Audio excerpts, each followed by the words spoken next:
Sebelum saya membahas materi tentang peran batu bara untuk kehidupan, di sini saya akan menjelaskan terlebih dahulu apa itu batu bara. Jadi, batu bara adalah bahan bakar fosil yang terbentuk dari sisa-sisa tumbuhan selama jutaan tahun dalam kondisi tekanan-tekanan dan suhu tinggi. Batu bara termasuk ke dalam sumber daya alam tidak terbarukan. Jadi, gambar tersebut adalah gambar batu bara. Berikut adalah penjelasan lengkap dan benar tentang proses kerja pembangkit listrik tenaga uap atau PLTU berdasarkan gambar tersebut. Yang pertama, bahan bakar batu bara. Fungsinya sebagai sumber energi panas. Prosesnya, bahan bakar dibakar dalam boiler untuk menghasilkan panas. Yang kedua, boiler. Fungsinya mengubah air menjadi uap. Prosesnya, panas dari pembakaran bahan bakar memanaskan air di dalam pipa. Air berubah menjadi uap bertekanan tinggi. Yang ketiga, turbin uap. Fungsinya mengubah energi panas menjadi energi mekanik. Proses, uap dari boiler diarahkan ke turbin. Tekanan uap memutar sudut-sudut turbin. Turbin kemudian berputar dan menggerakkan generator. Lalu yang keempat, generator. Fungsi mengubah energi mekanik menjadi energi listrik. Proses, putaran turbin menggerakkan rotor dalam generator melalui prinsip induksi elektromagnetik dihasilkan listrik. Yang kelima, transformator dan saluran transmisi. Fungsi menaikkan tegangan listrik untuk dikirim ke rumah atau industri. Proses, listrik dari generator dialirkan ke trafo atau transformator. Tegangan listrik dinaikkan agar efisien dalam transmisi. Listrik dikirim melalui jaringan listrik ke rumah, seperti yang ada di gambar. 6. Kondensor. Fungsi mengubah uap bekas menjadi air kembali. Proses, uap yang telah melewati turbin masuk ke kondensor didinginkan menggunakan air dari menara pendingin. Uap berubah menjadi air cair kembali. 7. Menara pendinginan. Fungsinya mendinginkan air dari kondensor. Prosesnya, air panas dari kondensor didinginkan dengan udara. Air yang sudah dingin kembali ke boiler. Yang kedelapan atau yang terakhir, siklus tertutup. Proses ini berlangsung berulang-ulang. Air menjadi uap, menghasilkan listrik, dikondensasikan, dan digunakan lagi. Kesimpulannya, PLTU bekerja dengan mengubah energi kimia dari bahan bakar menjadi energi panas, lalu menjadi energi mekanik, dan akhirnya menjadi energi listrik yang disalurkan ke rumah-rumah. Jadi, itulah penjelasan tentang proses PLTU atau proses pembangkit listrik tenaga uap. 8. Siklus tertutup. Proses ini berlangsung berulang-ulang. Air menjadi uap, menghasilkan listrik, dikondensasikan, dan digunakan lagi.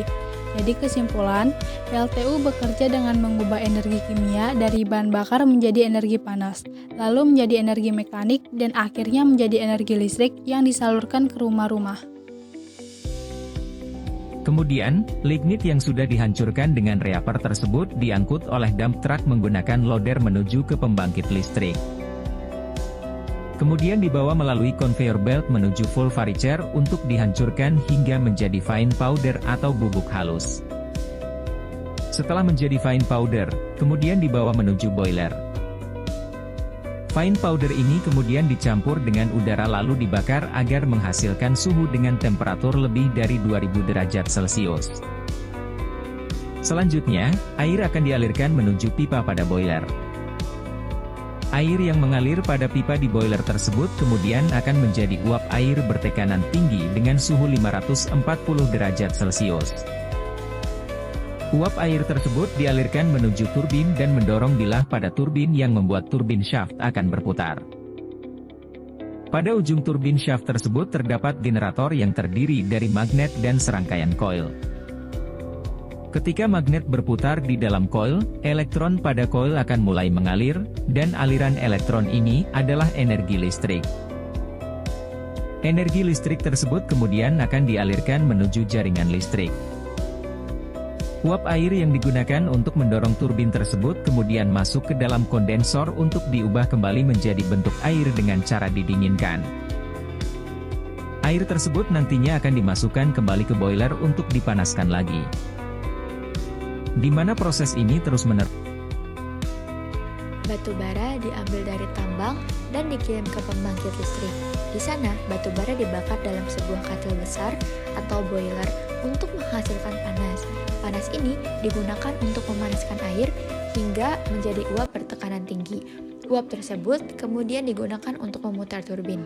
Turbin yang berputar akan menggerakkan generator dan dari situ dihasilkan listrik. Setelah itu, listrik dialirkan melalui trafo dan jaringan terdistribusi ke rumah, pabrik, dan tempat lainnya.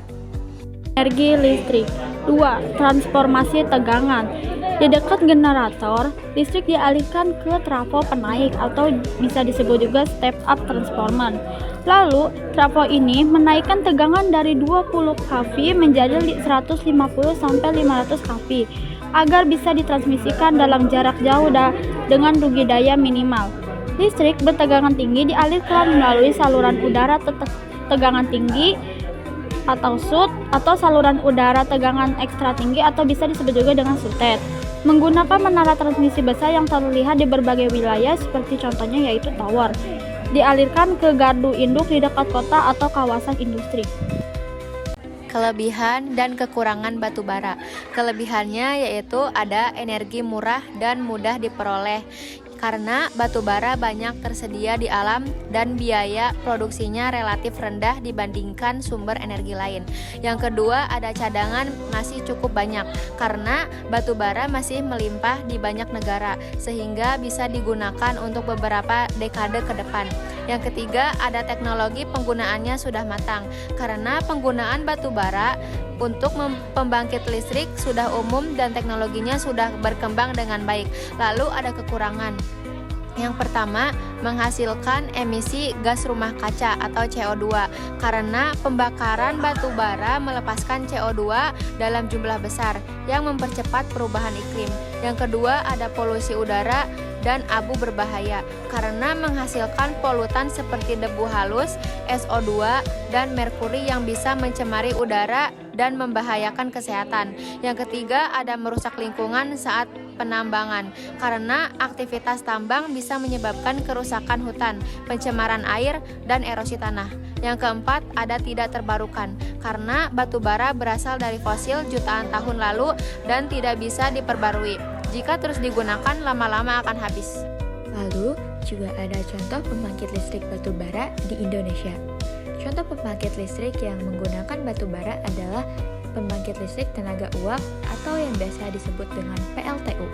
PLTU merupakan salah satu sumber energi listrik utama di Indonesia dan di berbagai negara, di mana batu bara dibakar untuk menghasilkan uap yang kemudian menggerakkan turbin dan menghasilkan listrik.